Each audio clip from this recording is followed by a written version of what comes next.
So, about a year ago at a thrift store, I saw this PC for $5 and there's no way I couldn't pick it up. I realized it's been a while since I opened it up because it is really dirty in there. But anyways, they have 250 gigs on the HDD. It has about 3 gigs of DDR2 RAM, and I put a 9800 GT that I got for about $10 from some guy. And for the processor, we have an Amd Athlon ×2, which means it's a dual core with a stock cooler on there. I didn't bother changing it because it seemed good enough. I think it will suffice. So is the 9800 GT the best card in the universe? No, it's really old. It's like 11 years old. But it was $10 and it still puts up amazing stuff. Of course it runs DX9, not DX12. Shouldn't expect it to. I think it runs up to DX11. It's good enough. But the performance of the card is spectacular, and especially because I got the guy to throw in 4 gigs of DDR3 RAM with it at the time, which was just incredible. I mean, that's more of a steal than the card was. The PC was only $5 and it came with the PCIe 16 slot and a dual core processor. It's the highest it can go to. But $15. And the results are way past the price point, and I'll show you with some benchmarks. So the first game I decided to try was Street Fighter 4, and as you can see it's running at 60 frames per second, and there is a little bit of a stutter, but it starts to go away as I started to play. I don't know what it was from, but we are running at 1080p on medium-low settings. But I mean, for a card this old, and I mean it's not even pushing the card, you can look at it, it's only 40%. It's pushing the CPU because it's pushing it to 70s, and I think that's what the stuttering was because of too. Also could be the lack of memory only being 3 gigs, but still we're getting a very playable average of 60 frames per second and hardly dipping into the lows. The lowest FPS that I saw was 30 frames per second when it stuttered. The next game I decided to try out was Rocket League. It is running at 1080p on the lowest settings possible, but clearly it wasn't because of the GPU. It was all reliant on the CPU. It was being pushed too much. Again, it's an example of this card being bottlenecked, and I'm really amazed that this card would even be able to run Rocket League any higher. You can tell it's still playing pretty well.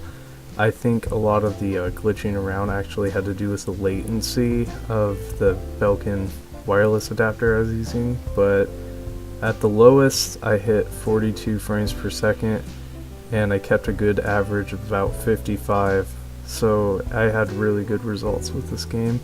And $15, something that can play Rocket League at full 1080p experience, good in my book. I was really sad about this one. Like, I don't even know how much. This is probably my most favorite game that I was looking forward to benchmarking on here. Yep, Garfield Kart. And I ran this game at 720p on the lowest settings possible, and I'll let you see the results. It is so bad.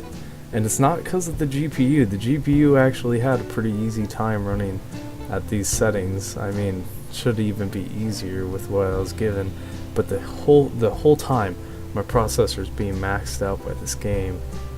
Just look at it, 100, it's terrible. And the lows hit about 7, and on average I had about 13 frames per second. Yeah, so Garfield Kart was a bust. Really sad. Last game I chose to do was Left 4 Dead 2 on the PC.